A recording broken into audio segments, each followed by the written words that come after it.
एक समय की महान राजधानी जो सदियों पहले धरती के नीचे खो गई। एक दौर था जब गौड़ सिर्फ एक शहर नहीं था, यह बंगाल की शक्ति, व्यापार, संस्कृति और साम्राज्य की धड़कन था। कल्पना कीजिए, एक मध्यकालीन महानगर जिसकी विशालता यूरोप और एशिया की सबसे शक्तिशाली राजधानियों को भी चुनौती देती थी। अनगिनत महल, ऊंचे मीनार, व्यस्त बाजार, शाही सड़कें, सब मिलाकर गौड़ एक जीवित किंवदंती था। लेकिन फिर अचानक सब कुछ बदल गया।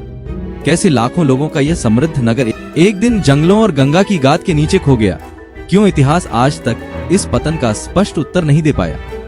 क्या यह सिर्फ समय की निर्ममता थी, या इसके पीछे था षड्यंत्र, आक्रमण और छुपा हुआ सच? आज भी गौड़ के नम अंधेरे भूमिगत प्रवेश द्वार मानो इशारा करते हैं, यह शहर सिर्फ नष्ट नहीं हुआ था, शायद यह धरती के नीचे सरक गया था। इंदम घोंट देने वाली सुरंगों की गहराई में प्राचीन फारसी इतिहास और आधुनिक तकनीक मिलकर एक अद्भुत दुनिया को उजागर कर रहे हैं। गुप्त जल व्यवस्था, रहस्यमय स्थापत्य, छिपा हुआ ड्रेनेज सिस्टम, वेंटिलेशन शाफ्ट, सब कुछ इस तरह बनाया गया था मानो जीवन, शासन और सुरक्षा धरती के नीचे भी जारी रह सके। यह था एक सबटरेनियन थ्रोन, एक भूमिगत सिंहासन जहां सत्ता सिर्फ बची नहीं बल्कि खुद को छिपाकर जीवित रही। भूमिगत ये विशाल कक्ष सदियों तक सुरक्षित रहे। यह कोई साधारण निर्माण नहीं था। हर ईंट, हर मेहराब, हर स्तंभ असाधारण इंजीनियरिंग कौशल का प्रमाण है। इतनी भारी संरचना को मिट्टी के दबाव के नीचे ढहने से बचाने के लिए जिस उन्नत ईंट निर्माण की आवश्यकता थी, वह मध्यकालीन बंगाल की तकनीकी श्रेष्ठता एक मौन साक्ष्य है। और अब साल 2026 की आधुनिक ग्राउंड पेनेट्रेटिंग रेडार तकनीक उस अंधेरे का नक्शा बना रही है। धरती के कई मीटर नीचे छिपी सुरंगें, कक्ष और संपर्क मार्ग नॉन इन्वेसिव तकनीक हमारे सामने ला रही है। एक विशाल अंडरग्राउंड ग्रिड।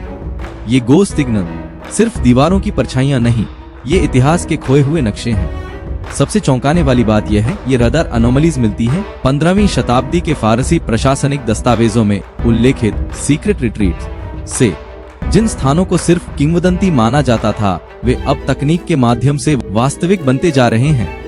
और यही टूटता है औपनिवेशिक इतिहास का सबसे बड़ा दावा कि गौड़ सिर्फ प्लेग की वजह से छोड़ दिया गया था। हालिया सॉइल सैंपल एनालिसिस बताता है, यह शायद सिर्फ जैविक आपदा नहीं थी, बल्कि नदी के मार्ग में बदलाव, पर्यावरणीय दबाव और राजनीतिक रणनीतियों ने शहर को धरती के नीचे खिसकने पर मजबूर किया।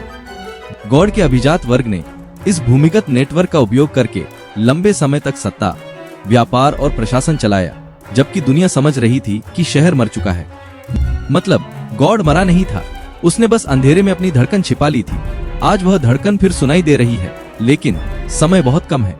आधुनिक कृषि विस्तार, निर्माण कार्य और उपेक्षा इन बची हुई सुरंगों के अस्तित्व को खतरे में डाल रहे हैं। यदि अभी संरक्षण नहीं किया गया तो इतिहास के ये मौन गवाह हमेशा के लिए खो जाएंगे। गौड़ को अब सिर्फ खोया हुआ शहर नहीं कहा जा सकता। यह मध्यकालीन नगर योजना, जीवित रहने की रणनीति और स्थापत्य सहनशीलता का एक अद्वितीय मास्टरपीस है। और यह खोज हमारे सामने एक बड़ा प्रश्न खड़ा करती है, दुनिया की और कितनी अर्जुई खोई हुई सभ्यताएं असल में खोई ही नहीं है, शायद वे आज भी मौजूद हैं, ठीक हमारे पैरों के नीचे।